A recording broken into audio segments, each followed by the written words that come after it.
Hey everyone, it's Miss Brooks with your Daily Dose of Math. Today we're going to be starting Section 3 of Chapter 4, Solving Systems of Linear Equations by Elimination. Next we're going to look at problems under Problem 3, solving a system by multiplying both equations. So multiplying one equation is not going to get the job done this time. I'm going to need to multiply both equations to get an x or y to cancel out. So let's look at number 1. That says solve the system having 3x plus 2y equals 1 and 4x plus 3y equals negative 2. So what I want to do, if I look at my x's, I have a 3x and 4x, which don't cancel out, nor do they have a nice relationship. And I have 2y and 3y, which don't cancel out, and they don't have a nice relationship. So what I'm going to need to do, I need to multiply both equations this time. So I just need to make a decision. Do I want to get rid of the x's or the y's? I'm going to get rid of the x's.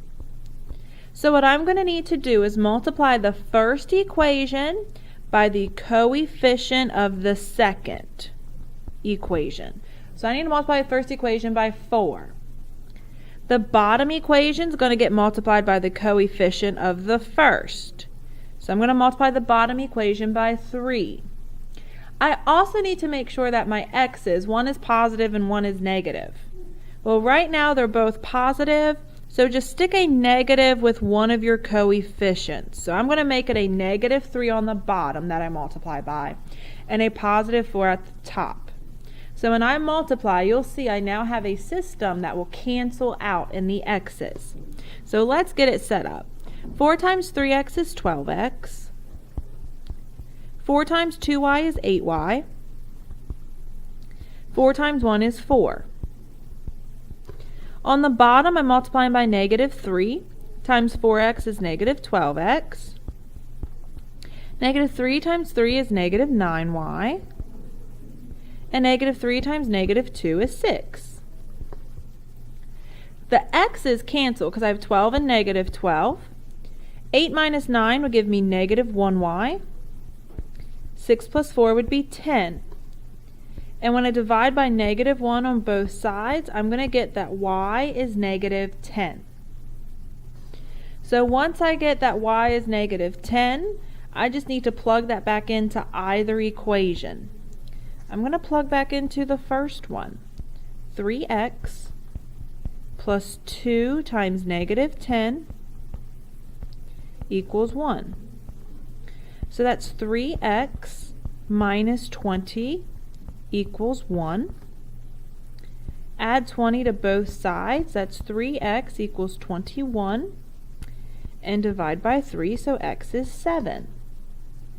So as a point, this one would be at 7, because that was x, negative 10, because that was y. Our next problem is number 2 from problem 3. We want to solve the system. 4x plus 3y equals negative 19 and 3x minus 2y equals negative 10. So what I'm going to need to do is look at my x's. I have 4 and 3, which don't have a relationship, nor are they opposites. So I'm going to look at my y's, 3 and negative 2. They don't have a relationship and they don't cancel yet. So I need to multiply both equations. I need to either get rid of the x's or the y's. It's totally my choice. So since the y's are a positive and a negative, I'm going to get rid of the y's. I'm going to multiply the top equation by the coefficient 2. And I'm going to multiply the bottom by the coefficient 3. When I do this, since they were already positive and negative, I should be left with two equations that are going to cancel out one of the variables. So 4x times 2 is 8x. 3y times 2 is 6y. Negative 19 times 2 is negative 38. On the bottom times 3, 9x minus 6y equals negative 30. And then I'm going to simplify all of this, because right now I have a positive 6y and a negative 6y. So they cancel. I have 17x equals negative 68.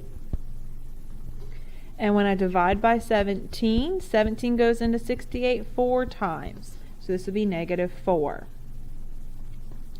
Once I have my x value, I need to plug it back into either equation to figure out y. I'm going to plug back into the top. So 4 times x was 4, plus 3y is -19. So this would be -16, plus 3y is -19. Add 16 to both sides, so 3y is -3. And when I divide by 3, y is -1. So as a point, x was -4, y was -1. So this one's sitting at the point -4, -1. Okay, the last two problems we're going to take a look at is how to see if you have infinitely many or no solution when you use the elimination method. We'll see that it's very similar to the substitution method in regards to the final result. So problem 4, number 1, we want to solve the system. 2x plus 6y equals 18, x plus 3y equals 9. So none of my variables cancel out to start. So what I'm going to need to do is line up my x's and ask myself, is there a way to get x and 2x to cancel out? Well, I know the bottom one could cancel out if that was a -2. So I'm going to multiply the bottom equation by -2. So the top one's the same. I'm going to copy that first.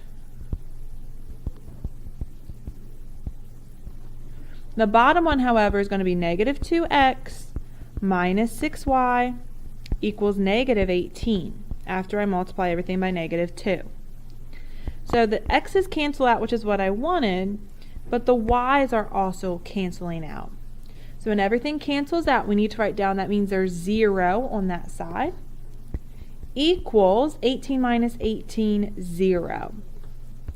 And if you remember, when you're left with a true statement, 0 does equal 0, we called that infinitely many solutions.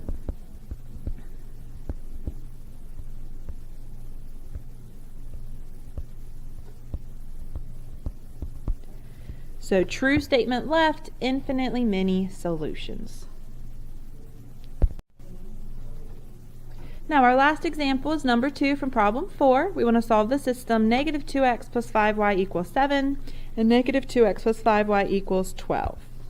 So what we're going to do, first look to see if anything cancels. It doesn't. So if I line up my x's, -2x and -2x, I could get these to cancel if only one of them was positive.